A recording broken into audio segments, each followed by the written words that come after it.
क्या आप एक ऐसी जगह की कल्पना कर सकते हैं जहां विज्ञान के सारे नियम घुटनों पर आकर बैठ जाते हैं? जहां अगर आपके शरीर से खून की सिर्फ एक बूंद जमीन पर गिरे तो वो फैलती नहीं, सूखती नहीं, बस पलक झपकते ही गायब हो जाती है। ये कोई डरावनी फिल्म नहीं है, ये कोई अफवाह नहीं है। ये भारत की उसी सनातन भूमि का रहस्य है जहां प्रकृति भी धर्म के नियमों से बंधी हुई है। क्योंकि सनातन में जमीन सिर्फ मिट्टी नहीं होती, वो साक्षी होती है, वो निर्णय करती है। आज हम बात करेंगे कोनेरू के उस मंदिर की जहां कदम रखते ही रूह कांप जाती है। अगर आप कमजोर दिल के हैं तो ये वीडियो आपके लिए नहीं है। चलिए शुरू करते हैं इस रहस्यमयी सफर को। भारत का वो कोना जहां श्रद्धा और भय साथ चलते हैं। भारत रहस्यों की भूमि है, लेकिन आंध्र प्रदेश और कर्नाटक की सीमाओं के पास छिपा ये इलाका अपनी एक अलग ही कहानी कहता है। यहां मौजूद है एक प्राचीन मंदिर और उससे जुड़ा एक रहस्यमयी कुंड। दिन में सब सामान्य लगता है, घंटियों की आवाज, पूजा, शांति। लेकिन जैसे ही किसी जीव को चोट लगती है या खून की एक बूंद गिरती है, तभी इस मंदिर की असली पहचान सामने आती है और यहीं से विज्ञान की भाषा खामोश हो जाती है। स्थानीय लोगों का दावा है, अगर मंदिर परिसर में किसी इंसान या जानवर को चोट लग जाए और खून जमीन पर गिरे, तो वो खून जमीन पर फैलता नहीं, कोई निशान नहीं छोड़ता, कपड़े से पोंछा भी नहीं जा सकता, बस जमीन में समाता नहीं, सीधे गायब हो जाता है।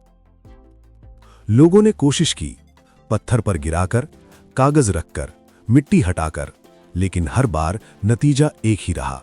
जब ये बातें बाहर आईं, तो कुछ वैज्ञानिकों और शोधकर्ताओं ने इस जगह की जांच की। मिट्टी की लैब टेस्टिंग हुई, पत्थरों का एक्सरे किया गया, जमीन की पोरोसिटी मापी गई, लेकिन कोई सुराख नहीं, कोई छिपा हुआ छेद नहीं, कोई ऐसा सिस्टम नहीं जो इतने गाढ़े तरल को इतनी तेजी से सोख सके।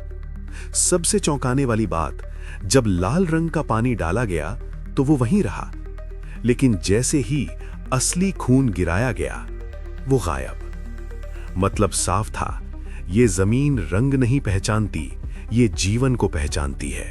और यही सनातन की सबसे बड़ी शक्ति है, चेतना। स्थानीय मान्यताओं के अनुसार सतयुग और त्रेता युग में यहां एक महान ऋषि तपस्या करते थे।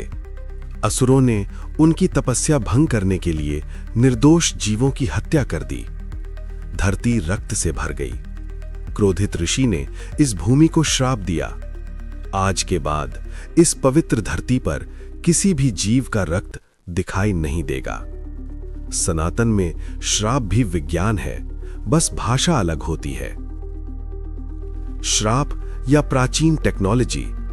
कुछ विशेषज्ञ मानते हैं प्राचीन भारत में रस शास्त्र और कीमियागिरी अत्यंत उन्नत थी। संभव है कि मंदिर के नीचे कोई विशेष धातु या संरचना हो जो रक्त के संपर्क में आते ही रासायनिक प्रतिक्रिया करती हो। लेकिन सवाल वही है, अगर ऐसा ज्ञान था तो आज हम उसे दोबारा क्यों नहीं बना पा रहे? क्योंकि सनातन ज्ञान किताबों में नहीं, परंपरा में जीवित रहता है। 2012 के आसपास एक लोकल ठेकेदार मंदिर परिसर में मरम्मत का काम करवा रहा था। काम के दौरान एक मजदूर के हाथ से खून निकला और वो जमीन पर गिर गया। सबके सामने खून गायब हुआ। ठेकेदार ने मजाक उड़ाया। 3 महीने के अंदर उसका कॉन्ट्रैक्ट कैंसिल, भारी आर्थिक नुकसान और केस कचहरी शुरू। आज भी वो व्यक्ति इस विषय पर बात करने से डरता है। एक मेडिकल स्टूडेंट जो इस दावे को झूठ साबित करना चाहता था, अपने साथ लैंसेट और शीशी लेकर आया। उसने उंगली से खून की बूंद गिराई। भीड़ के सामने वो बूंद गायब हुई। कुछ ही हफ्तों में उस स्टूडेंट की पढ़ाई छूट गई, मानसिक तनाव बढ़ा और उसने जगह छोड़ दी।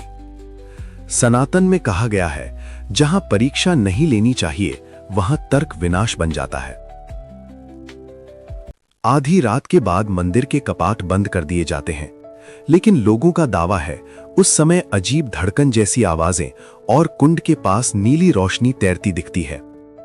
विज्ञान इसे गैस कहता है, लेकिन सनातन मानता है ये रक्षक शक्तियां हैं, क्योंकि हर तीर्थ सिर्फ पूजा का स्थान नहीं बल्कि ऊर्जा का केंद्र होता है। अब सवाल आपसे है, अगर ये सिर्फ मिट्टी है तो खून ही क्यों गायब होता है? और अगर ये शक्ति है तो क्या हमें हर रहस्य को छेड़ना चाहिए? कुछ जगहें सवाल नहीं साधना मांगती हैं। कमेंट में बताइए आप इसे क्या मांगते हैं। ये है सैनी स्टोरी वर्ल्ड, जहां इतिहास बोलता है और रहस्य जाग उठते हैं। और अगर आप चाहते हैं सनातन भारत के ऐसे और रहस्य तो चैनल को सब्सक्राइब करें, क्योंकि सनातन सिर्फ धर्म नहीं, विज्ञान से भी आगे की चेतना है। जय हिंद, जय सनातन।